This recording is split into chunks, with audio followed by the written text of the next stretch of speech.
Hola, bienvenidos a Descifrando el Virus. Soy Ángel Villarino y este es nuestro 16º programa. Como ven, llevamos ya más capítulos que una temporada de Walking Dead y esa no es la única cosa que tenemos en común con las películas de zombies. Estamos en primavera y la pandemia sigue aquí y el gobierno nos anuncia un principio del fin que ya nos anunció hace varios meses y la cosa empieza a ser inquietante también por la sensación de descontrol que hay ahora con la vacuna de AstraZeneca. En estos momentos no sabría decir ya si la deben poner a los mayores de 65 años, a los menores de 65 años, a los menores de 30 años, como es el caso del Reino Unido, o a todos o a ninguno. Por suerte, contamos con gente como los expertos de Descifrando el Virus para poner un poco de orden y darle un poco de sentido a la cascada de titulares, de decisiones políticas y de confusión que vivimos diariamente. Así que, sin más, saludamos a Estanislao Nistalvillán, virólogo en jefe y profesor de la Universidad San Pablo CEU. ¿Qué tal estás, Stanis? Hola, buenas tardes. Aquí sufriendo también la pandemia. Tenemos ya por aquí al enorme Juan José López Moya, investigador del Centro de Investigación en Agrigenómica del CSIC en Barcelona. ¿Qué tal, Juanjo? Pues muy bien, como siempre, dispuesto. Y saludamos a Antonio Villarreal, periodista científico y reportero del Confidencial. ¿Cómo te va, Antonio? Buenas tardes a todos, encantado de estar aquí. Y saludamos también, claro, a nuestro invitado de hoy, que nos atiende desde el otro lado del charco. Es Rafael Medina Silva, investigador de la Pontificia Universidad Católica de Chile. Un saludo, Rafael, y muchas gracias por estar aquí con nosotros. Muchas gracias por la invitación, encantado de compartir con ustedes hoy. Y una vez hechas las presentaciones, empezamos.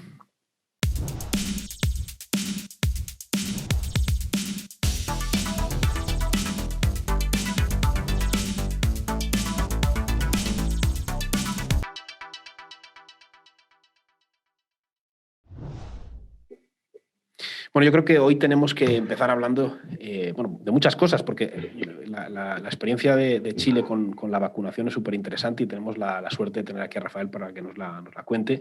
Pero creo que antes de eso deberíamos empezar quizá a hablar de AstraZeneca, que vuelve a ser la protagonista, por lo menos aquí en Europa. Ahora nos contará Rafael si en Chile también estáis teniendo este tipo de problemas con AstraZeneca. Quizá lo podemos empezar con que Antonio nos dé, que es el que ha estado siguiendo aquí en el periódico, por lo menos, el tema de AstraZeneca, que nos dé una visión global de qué es lo que ha pasado esta semana y en las últimas horas con AstraZeneca, y luego ya podemos entrar el resto a valorar y a opinar. Pues sí, AstraZeneca está siendo un carrusel de emociones, ¿verdad? Porque si al principio, cuando la EMA aprobó la vacuna, empezamos con las dudas de si era conveniente ponérsela a los mayores de 60 o de 65 años, ahora parece que la situación ha dado totalmente la vuelta, ¿no? A raíz de la sucesión de eventos trombóticos que han sucedido, especialmente en mujeres jóvenes, mujeres de menos de 40, ahora parece que la vacuna se está restringiendo únicamente en España a mayores de 60 o de 65 y se está reservando, digamos, para vacunar a gente más joven con otro tipo de vacuna.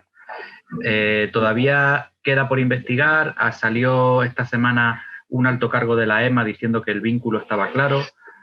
La EMA tuvo que corregir un día más tarde diciendo que el vínculo era posible, pero que todavía no se han descrito muy bien los mecanismos biológicos por los cuales una persona puede acabar generando trombos. Y al parecer funciona un poco como cuando mucha gente pilla el COVID y también acaba desarrollando trombos en algunas partes de su cuerpo, pero no está claro qué condiciones previas hay que tener para acabar desarrollando esta anomalía o no. Entonces, mientras se sigue investigando, pues digamos que se van variando los grupos, esperando a que no aumente. Ya se han identificado también algunos síntomas comunes en la gente que acaba desarrollando trombos en el cerebro. Entonces, bueno, yo creo que poco a poco se ha introducido también como un efecto muy raro en el prospecto de la vacuna y poco a poco se va acotando y esperemos que no haya muchos más sustos, vamos. Pronto también llegará a Europa la vacuna de Janssen, monodosis, y las perspectivas, hoy, tal día como hoy, se han puesto más de casi 500.000 de vacunas en España, de dosis, con lo cual las perspectivas de seguir aumentando y de llegar a ese 70% o por lo menos acercarse a las tasas de vacunación de Chile son bastante positivas en este momento. Si os parece, quizá deberíamos empezar centrándonos en el episodio que yo creo que es el que ha desencadenado esta última crisis con AstraZeneca, que es la entrevista que dio este representante de la EMA en El Messaggero, en el periódico italiano, el periódico romano, en la que mi sensación, pero no sé, corregidme si lo veis de otra manera, es que una vez más lo que ocurrió es que se lanzó un mensaje que desde el punto de vista científico creo que tiene bastante sentido, pero que llevado a un titular y sin contexto, hizo saltar las alarmas. Es decir, parece evidente que hay algún tipo de relación entre los trombos y la vacuna, lo que no quiere decir que por ponerte la vacuna tengas un gran riesgo de tener trombos y que te pueda matar un trombo por ponerte la vacuna. Pero creo que ninguna de las dos afirmaciones es incorrecta, ¿no? El hecho de que pueda haber una relación y que cada vez esté más demostrado que existe esa relación con el hecho de que no hay ningún problema a la hora de administrar esta vacuna a la población. No sé cómo lo veis, si lo he entendido bien o si hay que matizar todavía más esto. Bueno, puedo empezar yo, si os parece, comentando que cuando se plantean cosas de este estilo, lo que hay que ver es siempre pues, cuál es la incidencia de este tipo de casos y, bueno, pues por poneros un ejemplo, dependiendo del país donde se analicen, pues este tipo de sintomatologías pues, tiene una incidencia de entre 1 en 2 millones de personas, en el caso del Reino Unido, 1 millón entre 100.000 en el caso de Alemania, 1 millón en 25.000 en el caso de Noruega. Entonces hay una disparidad de datos muy grande y eso unido pues, a manifestaciones de este tipo y a pues, un poco este miedo que está produciendo este tipo de situación y la falta a lo mejor de perspectiva por el que llevamos muchos meses ya con acostumbrándonos a tener, pues eso, en el caso de España, pues 100, 200, 300 muertos al día y no siendo conscientes de que esos muertos son diarios, mientras que estos casos que estamos hablando son pues en torno a decenas de personas en un global de millones de personas que están vacunadas, ¿no? En otras palabras, poner encima de la mesa lo que es el riesgo-beneficio para prevenir esas muertes diarias que estamos teniendo, ¿no? Y en ese contexto, si además pues hay una situación, un caldo de cultivo como es el de la vacuna AstraZeneca, en la cual ha sido una consecución de informaciones, que primero pues, es una cosa, luego es otra, luego se cambian los criterios por las razones que sean, pues es lo que ha creado este ambiente que no es nada bueno. No es nada bueno pues, para muchas personas que están ahora mismo en riesgo de infectarse. Los grupos de edad por debajo de 80 años, de 60 a 80 años, son grupos que en España son todavía minoritariamente vacunados. No llegamos ni de lejos todavía a un porcentaje aceptable que prevenga el COVID grave en este grupo. Y esto hay que de alguna manera subsanarlo, ¿no? Aportando información y aportando datos y dejándonos en paz yo creo, de declaraciones que no tengan datos encima de la mesa. Esa es mi opinión. Juanjo. Y yo lo que comentaba en otros contextos era que precisamente es muy difícil en estos casos aplicar el método científico riguroso, porque realmente no se pueden hacer experimentos. Esto es una cuestión de farmacovigilancia. Es decir, que se reportan todos los casos y es correcto, es lo que se debe hacer. Cualquier tipo de efecto secundario que tiene cualquier medicamento se tiene que reportar y se tiene que estudiar, analizar y considerar. Pero, como decía Stanis, el problema es cuando esto le queremos dar un valor más allá comparativamente con otras situaciones que las estamos viviendo y que, bueno, pues parece que nos acostumbramos a ellas, pero efectivamente las cifras de contagios y las cifras de muertos están ahí encima de la mesa y son diarias. Tendríamos que ponerlo en perspectiva y analizar pues, que no es muy distinto de otras situaciones y que desgraciadamente pues, se ha ido acumulando una mala percepción y en concreto se centra siempre en esta vacuna, con lo cual, pues bueno, ya lo habíamos comentado que realmente la política de comunicación no había sido muy buena por parte de la compañía, pero es que quizás tampoco los responsables, en fin, sanitarios, administrativos y políticos tampoco están contribuyendo para nada a tranquilizar el ambiente. Rafael, ¿cómo estáis viviendo en Chile estas polémicas? No sé si solo como algo importado desde Europa, que imagino que salpicará también en las noticias en Chile, o si también tenéis este debate en el país. Sí, yo creo que todo el tema de COVID está globalizado y la información llega muy rápidamente. Y también creo que esta idea globalizada de la sobreprecaución que hay a nivel de población con respecto a las vacunas hace un poco confuso, ¿cierto?, para el ciudadano común entender qué vacuna funciona mejor, cuál es más segura o cuál me va a proteger o no. Así que no hemos estado ajenos a ese debate constante. La vacuna de AstraZeneca acá a Chile aún no está aprobada, así que quizás es el primer impacto. Sin duda que en la región va a haber mucho más escrutinio con respecto a quizás las aprobaciones previas de otras vacunas. En Chile en particular se han aprobado hasta el momento la de Pfizer y la vacuna Sinovac, que es de origen chino, y son las dos que se están usando masivamente. Pero a través del programa COVAX, que es el que, ¿cierto?, para tener una equidad con respecto a la distribución de vacunas, debería llegar esa vacuna a casi toda la región latinoamericana y a Chile también. Pero en Chile también tenemos al menos dos o tres vacunas más, que una de ellas es CanSino, que esta semana se anunció que van a pedir autorización, lo cual sería una tercera vacuna que se va a utilizar en el país, y la de Johnson Johnson también debería pronto pedir solicitud de uso. Así que todos estos temas son altamente relevantes y quizás me tomo un poco de lo que dijo Antonio. Yo creo que lo principal es que aún no está claro la asociación del riesgo y qué es lo que hace o qué condición previa puede generar que, en este caso, la vacuna de AstraZeneca genere estos trombos. Yo creo que es la información más importante que de a poco se va a ir recopilando y con eso tener más claridades de a quién no recomendar esa vacuna. Yo creo que esa es la etapa en que estamos con la mayoría de las vacunas que se están usando. Una pregunta que yo creo que se hace la gente es si con el resto de las vacunas del COVID no hay ningún tipo de problema, no se ha registrado no se ha asociado a ningún tipo de patología, trombos o cualquier otra. No sé si en el caso de la Sputnik o de alguna otra os consta o hay algún paper o algún estudio que indica que ha pasado algo parecido.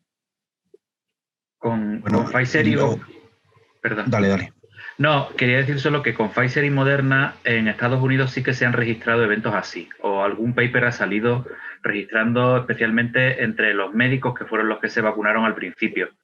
Es decir, que yo creo que hay un mecanismo que es común a todas. No sé si el hecho de que sean adenovirus o de que sea un tipo de otro exacerbará esa respuesta inflamatoria o no. Yo creo que eso es un poco la duda, ¿no? Pero el mecanismo en principio debería ser común a todas. Bueno, es posible, pero también estoy de acuerdo con lo que estaba diciendo Rafa antes. O sea, puede haber un factor precondicionante que todavía no conocemos. O sea, hay que tener en cuenta que todos estos eventos no fueron reportados, o si ocurrieron, fueron anecdóticos y no se reportaron en las fases previas, en las fases de ensayo clínico. Y esto de alguna manera... Eran más pequeños las cifras, claro, estamos hablando de millones. El estar hablando de números tan pequeños hace que eso no se haya visto antes. Entonces, en el caso que tenemos ahora delante, si cogiésemos, sí que os he mandado por el chat, a lo mejor luego lo abro cuando hablemos del paper, un artículo en la que recogen, pues me parece que fueron distintos reportes de casos de este tipo y tratan de ver asociaciones, ¿no? ¿Qué características? Por ejemplo, Antonio, estabas comentando antes que si mujeres jóvenes, bueno, pues ya cuando coges más casos no está tan claro ni que sean jóvenes ni que sean mujeres. O sea, sí que hay una tendencia, pero no es algo muy claro. Se sabe, por ejemplo, también que estos casos se pueden tratar. Lo único que hay que hacer es pillarlos a tiempo. Por ejemplo, pues en el caso de que alguien tenga síntomas pues relacionados con, por ejemplo, el dolor de pecho, hinchazón en las piernas, parece también que tienen dolor abdominal, bueno, pues todos esos síntomas, que les duele la cabeza mucho, ¿no? Pues todos estos síntomas asociados a la vacunación serían un motivo para que esas personas acudieran a urgencias y hay tratamiento para prevenir que esto vaya más, por ejemplo, inmunoglobulina intravenosa. O sea, que ya no solamente que sí hay muy poca incidencia de todo esto, sino que hay manera de tratarlo. O sea, que si lo pillas a tiempo tampoco es algo que vaya a poner, que tendría por qué ser determinante a la hora de comprometer la vida de una persona. Así que no sé, eso que a medida que se sepa la causa, pero también ir viendo que los tratamientos que se pueden dar funcionan, pues sería otra manera también de quitarnos este problema de encima. No sé si queréis comentar alguna cosita más, Juanjo o Rafa, de este tema. Pasamos al siguiente punto. Yo os quería preguntar por no sé, hemos cambiado el gráfico con el que abrimos todos los días el periódico, que lleva un mapa y lleva un gráfico, un diagrama en el que se puede ver un poco el número de contagios, el número de muertos en España. Lo hemos cambiado y hemos introducido un gráfico nuevo que habla del ritmo de vacunación. En lugar de hacer un total de las vacunaciones, lo que hemos intentado es ver cómo de rápido se está vacunando y cómo está creciendo ese ritmo. Y lo que se espera, entiendo, sobre todo si queremos llegar al objetivo que se ha puesto el gobierno de vacunar al 70% de la población antes de que empiece el verano o durante el verano, tiene que empezar a crecer exponencialmente ese ritmo de vacunación en las próximas semanas. Esto no sé si tanto como se espera o como se ha anunciado desde las autoridades, pero sí que parece que va a ocurrir con la llegada de las nuevas vacunas, con las nuevas dosis comprometidas. No sé cómo lo veis y creéis que estamos a tiempo todavía de alcanzar estos números. No depende de nosotros. O sea, realmente creo que el sistema de salud sería capaz de vacunar muchos más, pero la producción es la que es. Y la llegada es la que está llegando. Entonces, me temo que no depende de nosotros. Depende de los fabricantes, ¿no? De que se fabriquen el suficiente número de vacunas para cumplir esos Además, estamos hablando de no es solo Europa, ¿no? O sea, tenemos aquí a un invitado desde Chile, pues claro que también tienen su política, pero la vacunación se tiene que llevar a todo el mundo. Es decir, que se necesita una cantidad de dosis. Estamos hablando de unas cifras, pues probablemente nunca se han utilizado en tan poco tiempo.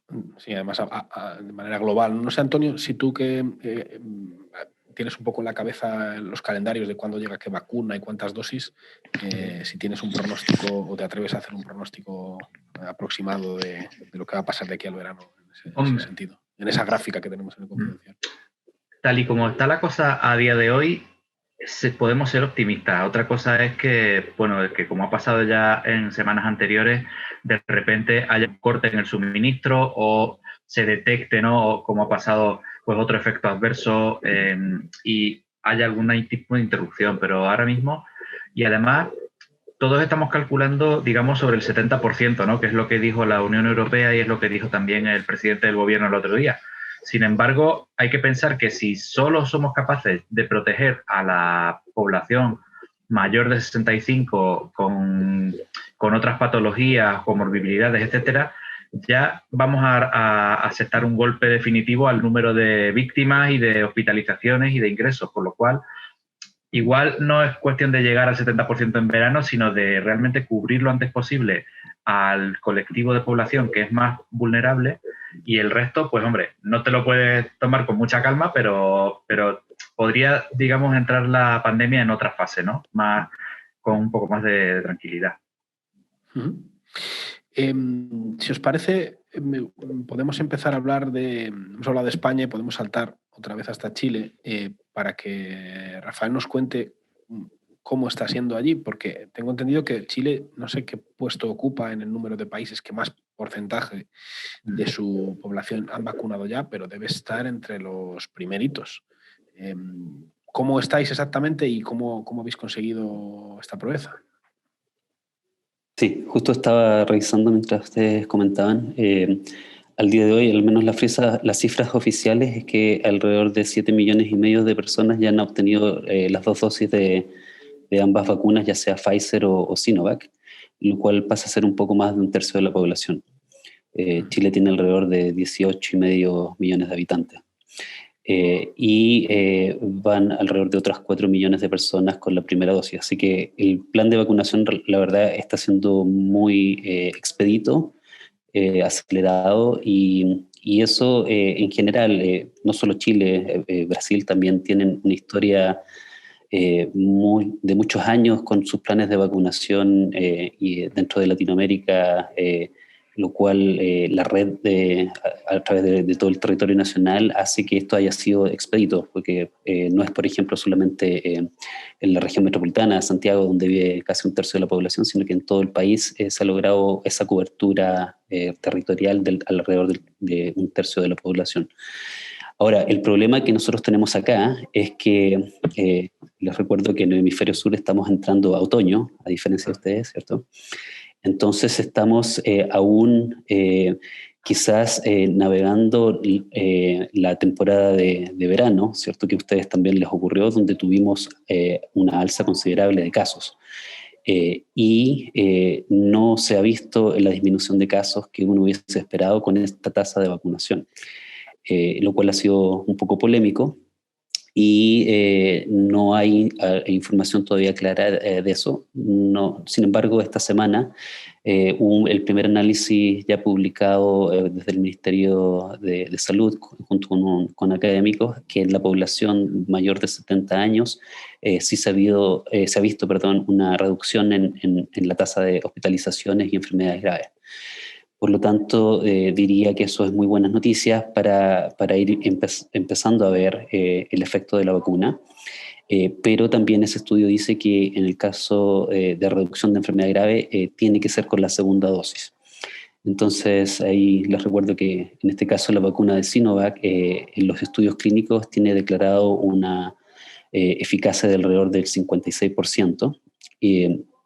Y en Chile se hicieron un par de estudios que ahora se están publicando que también da cuenta de ese efecto relativo.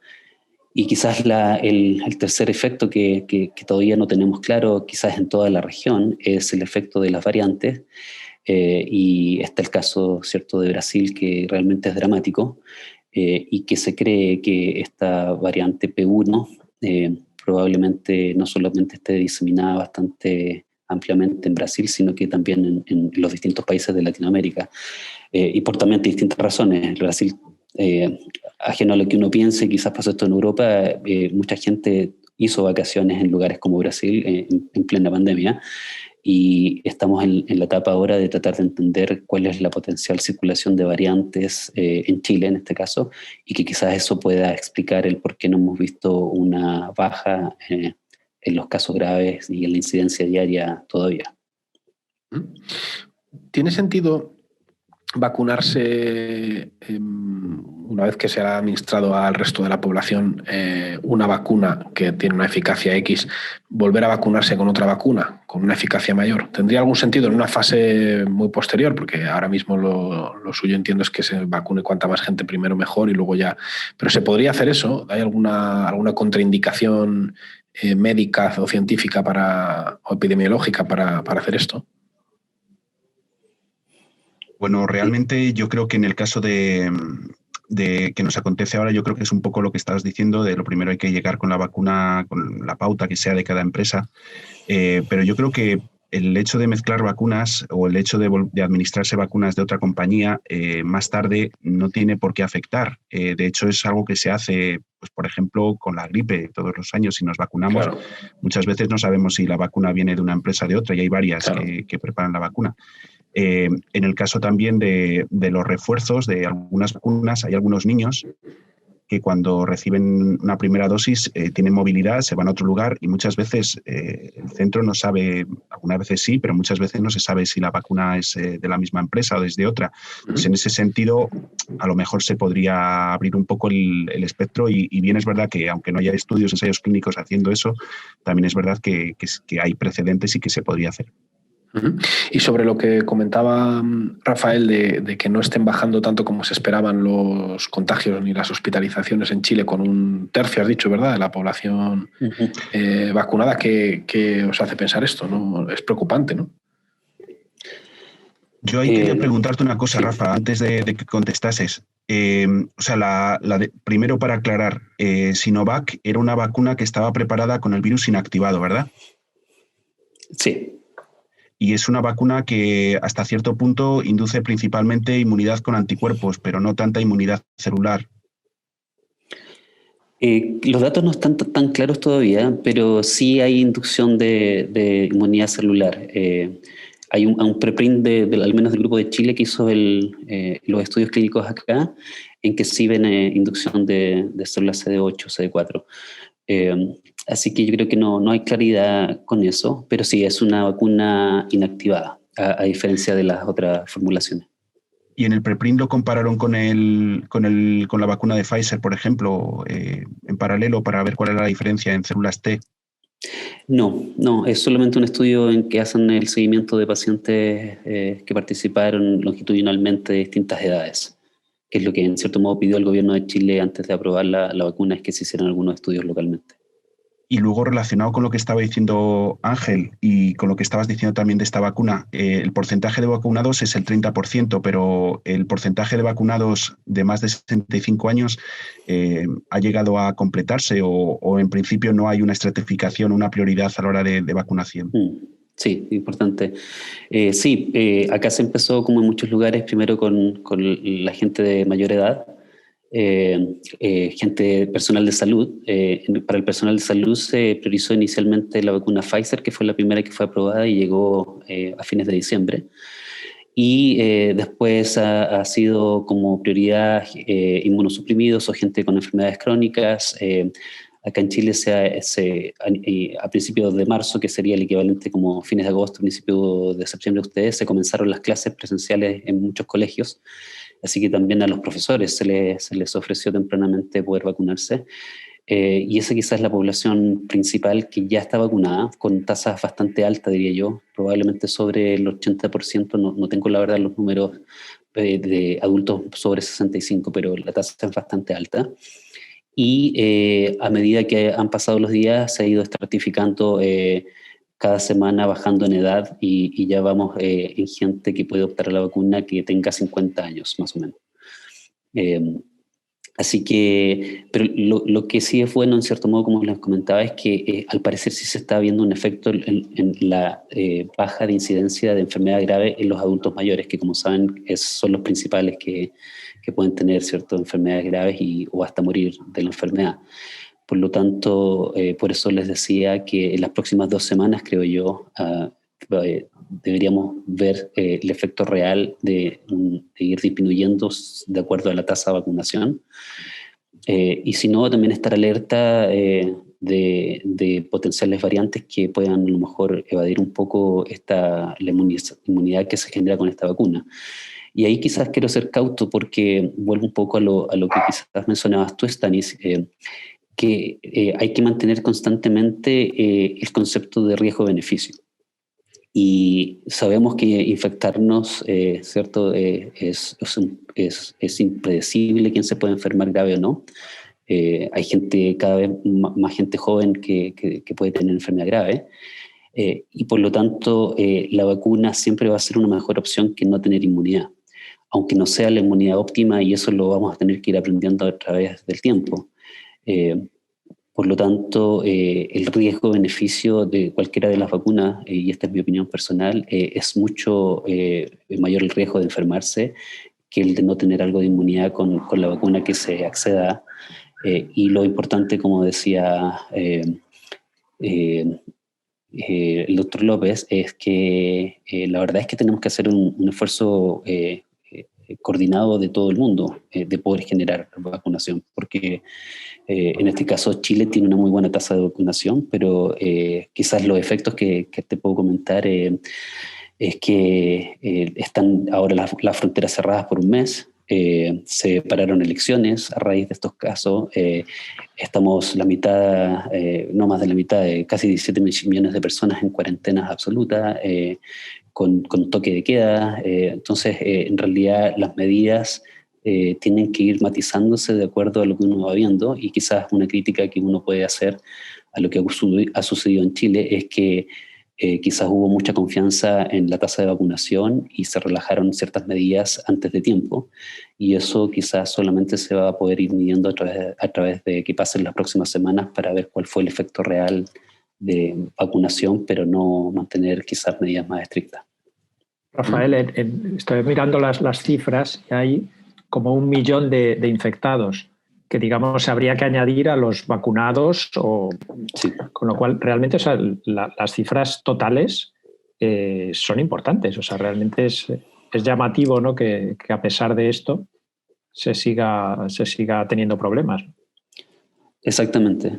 Sí, e incluso quizás anecdóticamente con la investigación que nosotros hemos estado haciendo en la universidad, generalmente uno puede asumir que al menos hay el doble de infectados, ¿cierto?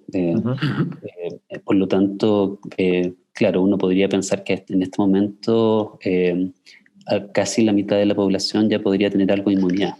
Y lo cual quizás de nuevo también toma una relevancia porque esa tasa de inmunización o de inmunidad poblacional parece ser bastante alta para coronavirus. O sea, uno ve tasas similares de vacunación ahora en Estados Unidos, pero sigue en algunos estados, ¿cierto?, habiendo alzas, en otros no.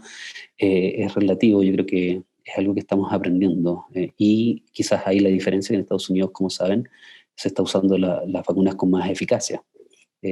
Por lo tanto, definitivamente esto no es algo de blanco-negro. Hay muchos matices. Supongo, Rafael, que teniendo en cuenta que hay tanta población ya vacunada, estarán entrando en los hospitales chilenos pacientes que ya han recibido las 2 dosis y que recibieron la última de las 2 dosis hace un tiempo, 2 semanas, 3 semanas, el tiempo necesario para que eso ya esté funcionando y que sin embargo entran con cuadros graves. ¿Existen esos casos? ¿Se reportan en los informes médicos del país, en los medios de comunicación? Incluso ya no solo gente que ingrese al hospital con cuadros graves, sino hay gente que está muriendo con las 2 vacunas puestas. Al menos a nivel poblacional total, no se han notificado casos graves de personas con 2 vacunas ya administradas. Sí han habido casos esporádicos de gente con una sola dosis, o gente que se haya empezado al menos síntomas muy pocos días después de la segunda dosis. Y por lo tanto, eso es lo que les comentaba antes, que al menos la población adulta mayor, realmente la eficacia se ve después de la segunda dosis específicamente de la vacuna Sinovac, que se cree, y al menos 2 semanas después de la segunda dosis. Por eso que les menciono quizás ahora que tenemos este tercio, al menos con la segunda dosis, yo esperaría 2 semanas más a ver qué efecto real tiene eso, además de las mitigaciones que se están haciendo con cuarentenas, y todos esperamos que realmente empiece a bajar la tasa de infección y de pacientes graves. Lo que sí se ha visto, y quizás eso es algo que los datos van a arrojar esta semana o la siguiente, es que los casos graves hospitalizados tienden a ser más jóvenes. Y es efectivamente la población que aún no tiene vacuna. Y que también por razones obvias quizás son personas que tienen un comportamiento de mayor riesgo de exposición. Y que quizá puede deberse también a las nuevas variantes que afectan de manera más agresiva a personas que antes quizá cuando se infectaban no pasaban cuadros tan severos, o no tiene nada que ver. Como te digo, no se sabe, claro. No se sabe el nivel de circulación de estas variantes, pero sí hay detección de al menos 3 variantes, que son la B117 ¿cierto?, originalmente encontrada en el Reino Unido, y la variante P1 originalmente encontrada en Brasil. Hay una P2 que también es originada, o se origina, al menos se cree, desde Brasil, pero no sabemos cuánto esto están aportando, la circulación de esas cepas o variantes están aportando a incidencia en gravedad. Uno puede simplemente tomar el ejemplo de Brasil, donde se cree que esta variante P1 está teniendo un impacto mayor. Y quizás ese es el otro tema a nivel quizás de toda Latinoamérica, es que el nivel de secuenciación, de vigilancia genómica del virus en la región es aún poco para quizás lo que deberíamos estar haciendo, y hay todo un esfuerzo tanto en Chile como en otros países y a través de la PAO, ¿cierto?, la Organización Panamericana de la Salud, de incentivar a los gobiernos locales a que hagan esta vigilancia genómica para tratar de entender esto con mayor precisión. ¿Más preguntas? Rafa, también relacionado con eso y lo que estabas diciendo antes de la comparativa, ¿no? En Estados Unidos hemos oído estos días que, bueno, pues están empezando también a abrir comercios, restaurantes, la vacunación los niveles de vacunación están llegando también a unos niveles muy importantes, están ya bajando por encima por debajo de los 50 años a los vacunados, a las personas a las que se puede vacunar. Y sin embargo la incidencia no está bajando, ni tampoco está bajando la tasa de mortalidad asociado a lo que tú estabas diciendo. Hay un incremento mayor de personas no vacunadas todavía a las que bueno, pues sigue habiendo ese riesgo y en el momento en el que hay más circulación de virus y esas personas dejan de tener un confinamiento o una restricción de tipo que sea, pues se pueden todavía infectar e incrementar el número de personas en ese grupo de edad infectadas. Entonces, desde el punto de vista en la situación que estabas comentando antes, estáis terminando ya el periodo veraniego, estáis entrando en el otoño, han acabado las vacaciones. ¿Cómo ha sido el tema de las vacaciones en Chile? ¿Cómo ha sido la movilidad? ¿Cómo las restricciones al final se han suavizado después de la experiencia del año pasado? ¿Cómo lo habéis afrontado este segundo verano? Sí, no, lamentablemente las restricciones de movilidad no fueron lo suficientes y la verdad es que yo creo que son decisiones muy difíciles. Yo soy de la idea que quizás se relajaron demasiado las restricciones y se les permitió a la gente ir de vacaciones, pero sin demasiada restricción de la movilidad, como dices tú, de cuántas distancias y qué es lo que ocurría en esos lugares. Y se vio un escenario muy similar a lo que se vio en Europa, ¿cierto? Playas llenas de gente, muchas veces sin mascarillas, fiestas multitudinarias en algunos lados, lo cual yo pienso que hay cosas que ya a esta altura, sea variante o no sea variante, que nosotros sabemos de cómo se comporta el virus. Sabemos que se transmite de una manera relativamente fácil, sabemos que lo previene, ¿cierto? Mascarillas o lavarse las manos o el distanciamiento social, pero lo que no es predecible es el comportamiento humano y quizás eso es lo que hay que tomar como experiencia de Europa, quizás el verano, Chile, o recientemente con Spring Break, ¿cierto? Estas vacaciones de Semana Santa de Estados Unidos, donde la población, al tener un cansancio también por las restricciones, a veces toma más riesgo de los que debería tomar. Y lo que estamos aprendiendo es que incluso en la población más joven hay casos importantes de gente que se pone grave e incluso que puede fallecer. Y eso es lo que estamos viendo ahora. Y quizás la lección aprendida es que realmente mientras se está inmunizando y alcanzando ojalá esa población de rebaño de protección, no hay que relajar las medidas del todo. Hay que ser muy cuidadoso de tener un balance en eso. Uh-huh. ¿Antonio? Sí.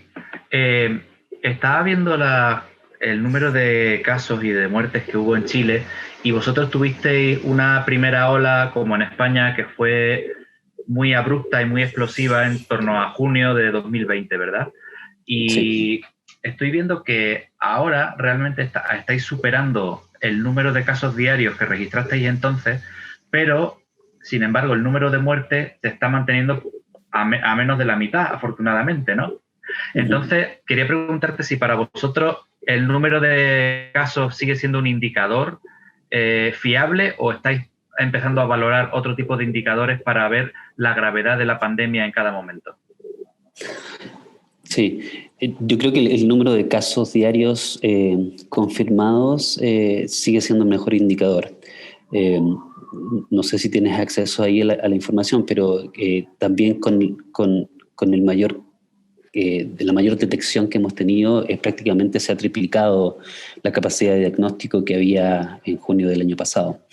Y por lo tanto también se está haciendo una vigilancia activa de casos asintomáticos. Quizás donde Chile ha fallado desde mi punto de vista es no poder haber hecho la trazabilidad de casos antes que tuviéramos esta segunda ola, que se conjuga con las vacaciones, que se conjuga con movilidad. y quizás el por qué no estamos viendo quizás mayores hospitalizados o muertes con respecto a la tasa de positividad, yo creo que también ha ocurrido a nivel mundial, es que estamos mucho más atentos, los equipos médicos saben mucho mejor cómo tratar tempranamente a los pacientes, por lo tanto la tasa de mortalidad la verdad es que ha bajado, y también, como sabemos, los medicamentos están mucho mejor definidos, y por lo tanto eso, el mejor manejo clínico sin duda ayuda a que haya menos mortalidad, y quizás que ha habido un cambio en la curva etaria de la gente que está teniendo enfermedad más grave, que probablemente, si bien a lo mejor pueden estar hospitalizados, tenemos todos, ¿cierto?, mejores herramientas que un adulto mayor para poder defendernos contra este virus. Lo que sí yo creo que es preocupante y que es por ahora anecdótico, al menos en nuestro hospital universitario, es que nos dicen los intensivistas que están viendo más gente joven y que llegan con un cuadro inflamatorio a nivel pulmonar bastante grave, y muchas veces directamente a tener que aplicarles ventilación mecánica. Y eso también puede ser por comportamiento, por a lo mejor la gente joven no va tan rápido al hospital, pero claro, es preocupante porque eso puede tener repercusiones mayores en familias, en otras cosas, cuando, ¿cierto?, una persona de 40, 50 años termina estando hospitalizado por 30 días gravemente. O sea, hay otros impactos mucho mayor, y que también se están viendo con lo que ahora le llaman el long COVID, ¿cierto? Estos casos que se permanecen y persisten con síntomas por largo tiempo. Eso estamos empezando a verlo también nosotros en nuestro hospital. Tenemos tiempo para una última pregunta en esta primera parte del programa. No sé, Juanjo, si a ti te queda algo en el tintero. Yo tenía una curiosidad respecto a la virología en general en Chile. ¿Cómo está? O sea, yo lo que conozco cercano a mi área es el IMIA, que realmente tiene muy buenos virólogos de campo, que, bueno, en fin, el virus con el que yo trabajé, que era el virus de la sarca, pues tuvo un impacto importante en Chile, y recuerdo que ahí se hicieron trabajos muy interesantes. ¿Cómo está? O sea, ¿cómo se ve la virología y qué habéis podido aportar en esta pandemia? Sí, la virología es un campo relativamente joven, diría yo, de desarrollo en investigación y en la academia en Chile. El campo de la infectología, ¿cierto?, más médica, quizás tiene más tiempo. Y ha habido un grupo de investigadores que hemos aportado de distintas maneras, algunos con diagnóstico. Se generó una red de apoyo de la capacidad de diagnóstico a través de universidades, en los cuales muchos virólogos participaron en ello. Y la otra parte en que hemos tratado de aportar, al menos nosotros, yo, por ejemplo, en esta etapa de mi carrera, estoy muy ligado a trabajar con equipos clínicos, que es para tratar de entender tanto la virología como esta interacción hospedero-patógeno, que es lo que pasa, la reacción, la respuesta inmune. Hemos tratado de secuenciar, hemos tratado de entregar información a los ministerios de Ciencia, al Ministerio de Salud, con respecto a ciertos cambios que vemos tanto en la gravedad de individuos como en, ¿cierto?, ahora las variantes. El gobierno de Chile está tratando de impulsar la secuenciación genómica del virus, y en esto estamos participando constantemente grupos de académicos, donde algunos virólogos somos parte de ello. Y quizás históricamente, la verdad es que hay una situación quizás similar en Chile en los últimos 10 años, diría yo, a lo que ha ocurrido quizás en 20 años más en España. Hay varios de nosotros que estuvimos fuera haciendo doctorados o postdoctorados, y que a medida que se dan las posibilidades, regresáis. Se regresa, pero también es una bajada ruda, ¿cierto? Como sabemos, yo vi el episodio donde entrevistaron a las 3 chicas españolas en distintas situaciones, y eso sin duda que merma las capacidades de tener a la mejor gente localmente, pero también hay virólogos, inmunólogos chilenos que están fuera, en que siguen conectados, como un poco lo que pasa con España, ¿cierto? En que eso, tener esos nexos ayuda a tener información más rápido, o colaboradores, en el caso mío, que que ustedes ya lo entrevistaron, ¿cierto?, a Ana y a Adolfo en Mount Sinai, en Nueva York. Hemos tenido la fortuna de estar conectados desde que yo volví a Chile hace ya casi 10 años, y lo cual sin duda tiene un impacto en poder hacer cosas desde acá y ponerlas a disposición. Pero creo yo que aún sigue siendo un grupo de investigadores jóvenes y que yo espero que siga aumentando y que no haya este brain drain, ¿cierto? Este escape de cerebros que ocurre. Así que esperemos que eso también siga. lo estamos globalizando, ¿no? Igual que la pandemia es una cosa global, pues parece que las dinámicas de cómo se mueve la ciencia también son globales. Sí. Hemos llegado ya al principio del final. Si nos estáis escuchando en una plataforma podcast, nos despedimos ya, agradeciéndoles su atención y recordándoles que, si lo desean, la última parte del programa, el paper de Stanis, lo pueden seguir en YouTube. Muchas gracias a todos, muchas gracias a Rafael por estar ahí. Nos vemos en 2 semanas. Hasta luego. Y a los que seguís por aquí, os dejo ya con el paper de Stanis. Bueno, el paper de hoy es muy sencillito, pero me ha parecido muy interesante, pues, desde distintos puntos de vista. A ver, a ver si me deja. A ver, voy a ir a la pantalla del artículo.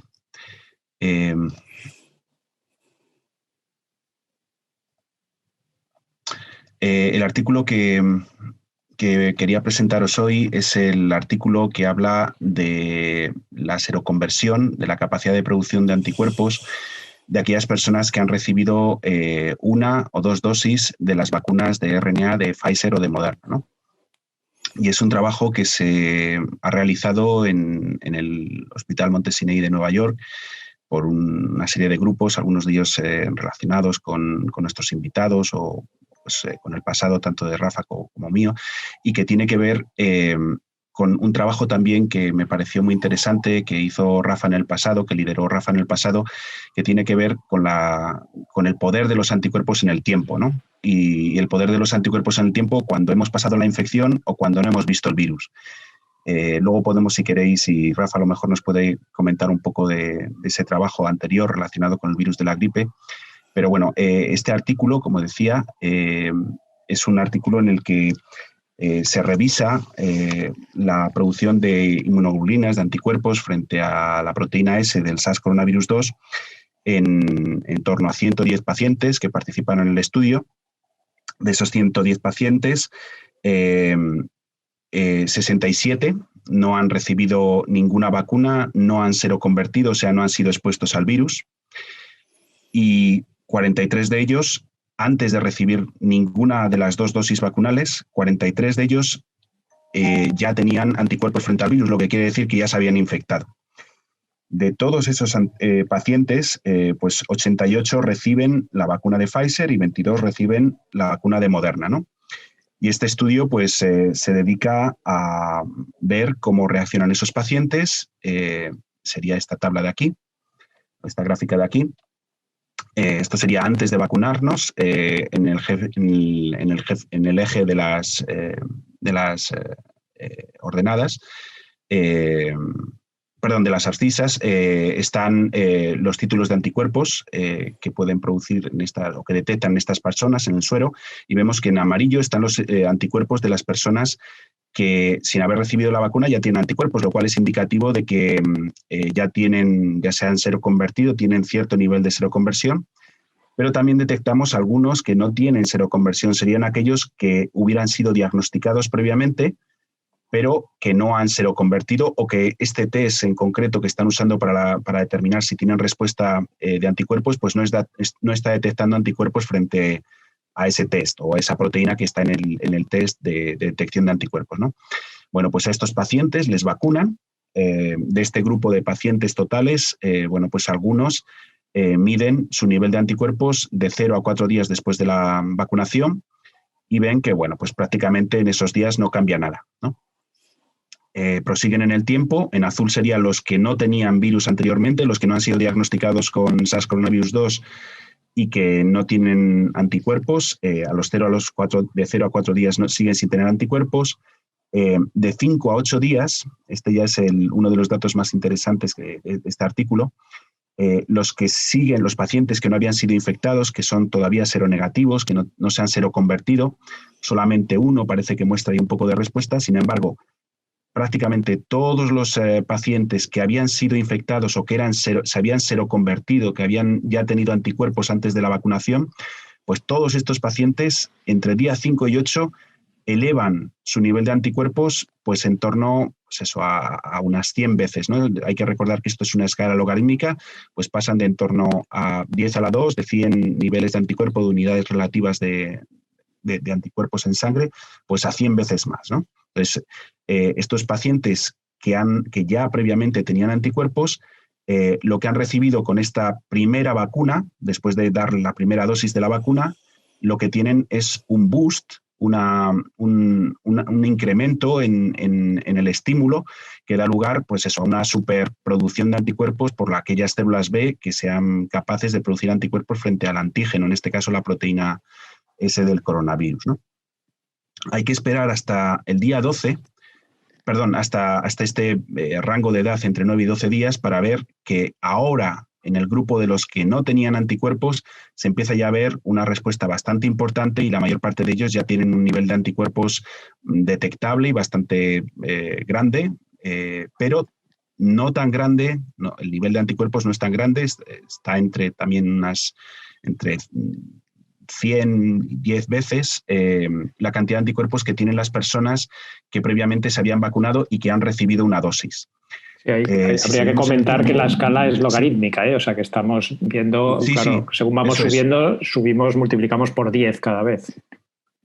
Efectivamente, eso es. Y eso es lo que le da el poder de, bueno, pues aquí no estamos hablando de 1 o 2 unidades, estamos hablando de 10, 100, 1000 unidades de diferencia, ¿no? Uh-huh. Y bueno, otra cosa que es curiosa es en el tiempo, cuando se prosigue en el tiempo, por encima, quizá al día 12, en torno al día 12 o después del día 12, es cuando ya se estabiliza este nivel, la media de cantidad de anticuerpos frente a la S crece y se estabiliza en el tiempo durante pues, esta semana que pasa, o estas 2 semanas que pasan antes de la segunda dosis, ¿no? En el caso de las personas que hayan recibido, que no estaban seroconvertidas y que reciben una segunda dosis, este grupo etario incrementa la media de anticuerpos después de la segunda dosis. Nuevamente es una escala logarítmica, aunque parezca que la diferencia es muy poca, es significativa e indica que, bueno, pues que este segundo boost, este boost está en estas personas que antes solamente tenían una dosis, cuando se pone la segunda dosis sube el nivel de anticuerpos. Sin embargo, en aquellos que ya tenían la primera dosis, pero que se habían infectado previamente, vemos como prácticamente no hay una diferencia en la cantidad de anticuerpos, no sube la cantidad de anticuerpos que estos pacientes pudieran producir frente a esta proteína.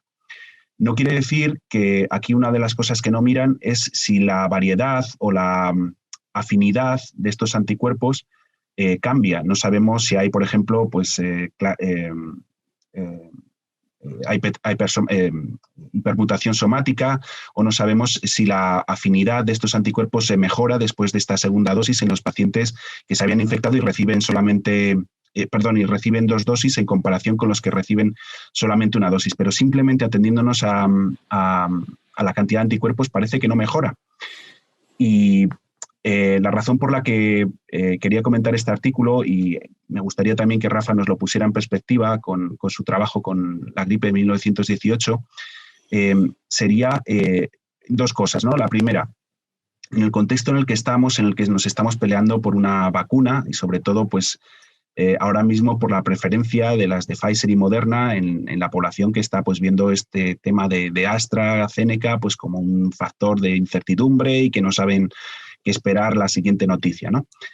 Bueno, pues en este caso, si tuviésemos la capacidad, habría que hacer una extrapolación y decir que esto evidentemente no es suficiente, pero hay una serie de artículos que están ahora mismo en preprint y que van a salir en las próximas semanas, en los próximos meses, que indican en la misma línea de estos resultados que las personas que ya se han infectado requerirían solamente una dosis para conseguir un nivel de inmunización, un nivel de cantidad de anticuerpos al menos similar a aquellas personas o incluso superior a aquellas personas que reciben que no han tenido antes la vacunación, que no han sido infectadas tampoco y que reciben las 2 dosis, ¿no? Entonces, a la hora de preservar o de guardar o de contener o de facilitar la vacunación también y de tener más dosis liberadas para poder vacunar a más personas, pues este podría ser un criterio que se podría aplicar después de seguir o de verificar o de hacer una serie de cosas que espero que se puedan hacer y que se puedan verificar pronto.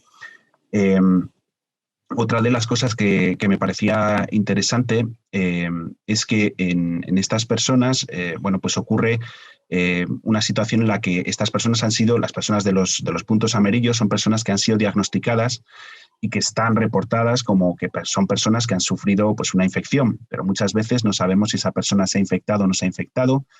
Sobre todo en España hubo un infradiagnóstico enorme durante la primera ola y lo ha seguido habiendo, aunque no a esos niveles, durante las olas sucesivas. Sería muy difícil, sin saber si una persona ha sido diagnosticada previamente, tomar la decisión de decir solo recibir una dosis o no recibir una dosis. Pero bueno, ya hay muchas personas que sí que tienen esa información y que, bueno, pues sabiendo eso se podría considerar o habría que plantear considerar el solo vacunarlas con una sola dosis, ¿no? La otra cosa que me pareció muy curiosa de este estudio y que a lo mejor, pues tiene todo el sentido del mundo, pero pues también la podríamos comentar luego, es el hecho de que, hacen un estudio para ver cuál es la sintomatología de aquellas personas que reciben una dosis de la vacuna habiendo o no habiendo sido infectadas por el virus previamente, ¿no? Entonces, en las barras de color azul, son aquellas personas que no habían sido infectadas por el virus o al menos no se les ha diagnosticado, no tienen seroconversión, y en amarillo son aquellas que sí que se habían infectado y lo que estamos viendo aquí serían los efectos de una dosis vacunal, o sea, qué es lo que le pasa a estos pacientes en los días después de recibir la primera dosis de la vacuna, ¿no? Y lo que vemos aquí, pues claramente es, en ambos casos el pinchazo y el tener dolor en la zona de pinchazo y, pues en algunos casos otros síntomas como, por ejemplo, pues la inflamación o tener un poco de enrojecimiento en esa zona, pues se puede producir y es relativamente similar en el caso de los previamente infectados en comparación con los no infectados previamente, ¿no? Sin embargo, cuando vamos a los síntomas sistémicos, vemos que son mucho mayores en aquellas personas que ya habían sido vacunadas previamente y que reciben la primera dosis vacunal en comparación con los otros, ¿no? Sobre todo pues, los síntomas de fatiga, de dolor de cabeza, escalofríos, dolor muscular, fiebre.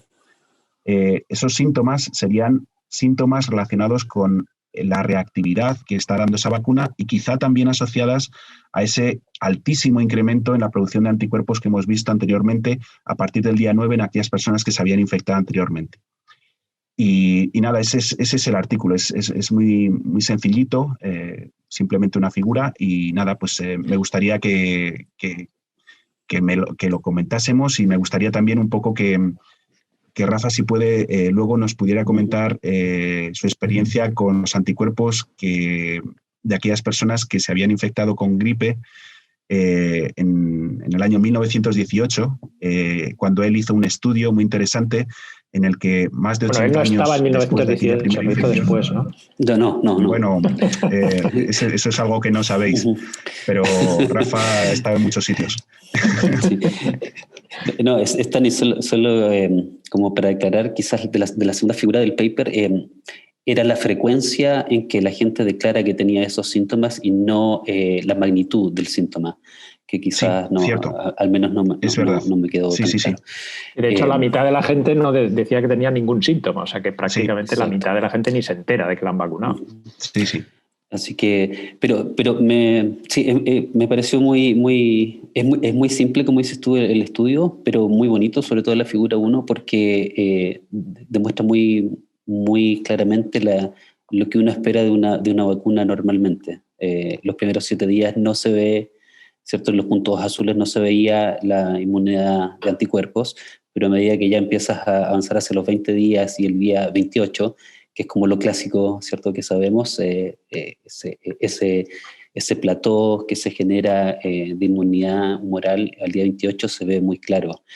Y sí, creo que alguien lo comentó antes, en Chile, por ejemplo, se está considerando a lo mejor una tercera dosis de la vacuna Sinovac, y que sería algo muy similar a lo que se demuestra con los infectados con 2 vacunas, ¿cierto? Es poder y hacer esa inmunización que vuelva a incrementar por inmunidad de memoria la cantidad de anticuerpos, lo cual debería ser muy bueno y al parecer lo está demostrando ahí con personas previamente infectadas.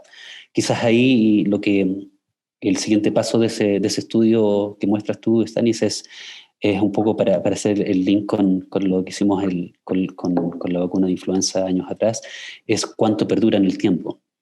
Y lo que sabemos con un virus como el de la gripe es que la inmunidad de memoria puede durar muchísimos años con infección natural. No está tan claro con la vacunación, ¿cierto? Eso eran al menos estudios con gripe que se estaban haciendo a medida que empezó esta pandemia, es saber cuánto perdura una inmunidad humoral por vacuna con respecto a la infección natural.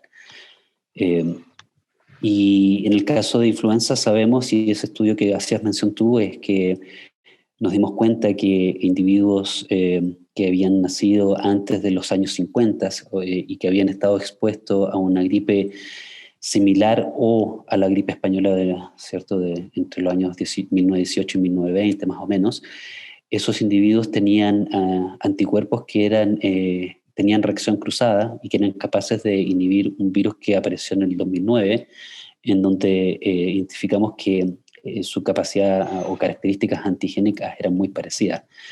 Y por lo tanto, eso nos dio un poco las luces a decir que en realidad, al menos con la infección natural, esos anticuerpos son probablemente de por vida. Y eso es algo que toda ¿cierto? La industria que trabaja y la investigación que se hace con vacunas es lo que queremos lograr. Ojalá que hayan vacunas que perduren de por vida o que sepamos exactamente cuándo tenemos que dar este boost, ¿cierto? Esta dosis adicional para incrementar y mantener esos anticuerpos que son protectores.